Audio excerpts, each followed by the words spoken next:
Magandang tanghali. So update na nga muna tayo sa minomonitor nating si Bagyong Enteng.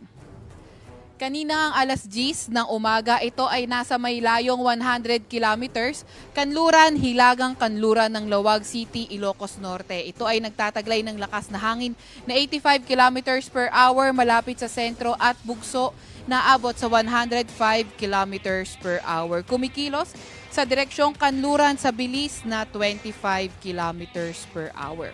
Check naman natin yung track nitong si Enteng. So in the next 24 hours at 8 a.m. tomorrow, posibleng nasa may 275 kilometers na nga ito, west-northwest ng Lawag City, and then after 48 hours, so at 8 a.m. September 4, nasa may 500 kilometers na ito, kanluran ng Lawag City, Ilocos Norte sa labas na ng ating Philippine Area of Responsibility.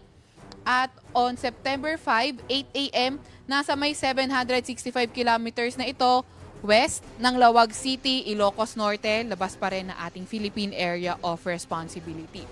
So meron pa nga rin tayong nakataas na tropical cyclone wind signal dahil dito kay Enteng ang pinakamataas ay signal number 2 dito sa may western portion ng Ilocos Norte at ang northern portion ng Ilocos Sur.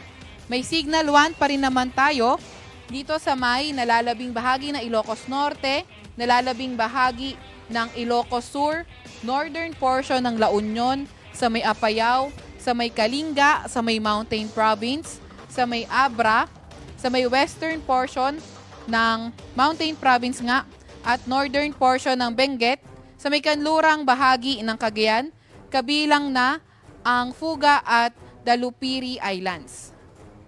So meron din naman tayong mga malalakas na pag-ulan, itong dulot ni Enteng at dulot ng habagat. So yung naka-blue na text, ito yung kay Enteng at itong white naman ay dahil sa southwest monsoon. So makita natin dahil sa Ilocos Sur, pati na rin sa Abra, 100 to 200 millimeters of rain for today. Sa may Zambales, Bataan at Occidental Mindoro naman, ito yung caused by southwest monsoon. So malalakas sa pag-ulan pa rin, 50 to 100 millimeters sa pag-ulan, nalalabing bahagi ng Ilocos Region, Benguet, western portion ng Mountain Province, northern Palawan kabilang na ang Calamian, Cuyo at Cagayan Silio Islands, Metro Manila, Cavite, Batangas, Rizal, Laguna, Bulacan, Pampanga, Tarlac at Nueva Ecija. So for tomorrow, yung malalakas na pag-ulan, ito naman ay cause naman na ng habagat o southwest monsoon.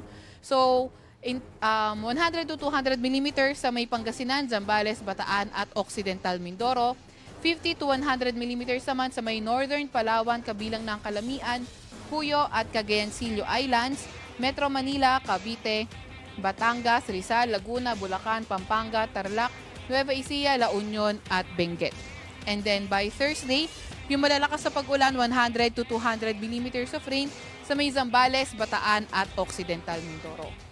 50 to 100 millimeters naman sa may northern Palawan kabilang ng Calamian, Cuyo at Cagayan Silio Islands, Cavite, Batangas, Bulacan, Pampanga, pati na rin sa may Pangasinan.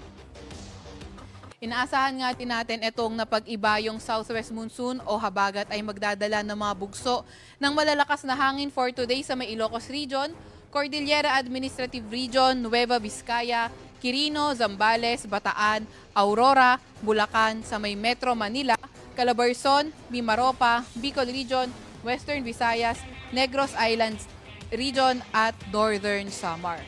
Bukas naman, malalakas na hangin, bugso na malalakas na hangin sa may Ilocos Region, Abra, Benguet, Aurora, Zambales, Bataan, Bulacan, Metro Manila, Calabarzon, Mimaropa, Bicol Region, Visayas at Northern Samar. So inaasahan nga natin sa mga matataas na lugar at sa mga mabundok na lugar ay mas mataas yung maging posibleng forecast rainfall at yung mga kababayan natin, lalo na yung mga inuulan ng mga nakaraang araw pa at mga nakatira sa mga flood-prone at landslide-prone areas ay ingat pa nga rin tayo sa mga banta ng pagbaha o pagguho ng lupa. Meron pa rin naman tayo nakataas na gale warning. Ito ay as of 5 a.m. sa may Batanes, sa may Ilocos Norte, Ilocos Sur, La Union, Cagayan, kabilang ng Babuyan Islands, Isabela at Aurora. So mapanganib pumalaot yung maliliit na sasakyang pandagat, pati na rin yung mga motor bangkas.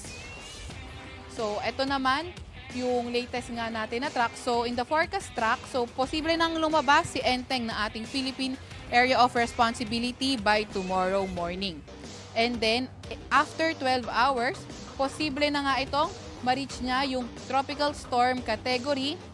And then by Thursday, posible na itong nasa may typhoon category. Although lumalakas siya, pero papalayo naman ito ng landmass natin. And then, posible ngang maglandfall ito sa may mainland China during the weekend at yung kanyang peak intensity either by late Friday or early Saturday bago ito maglandfall sa China.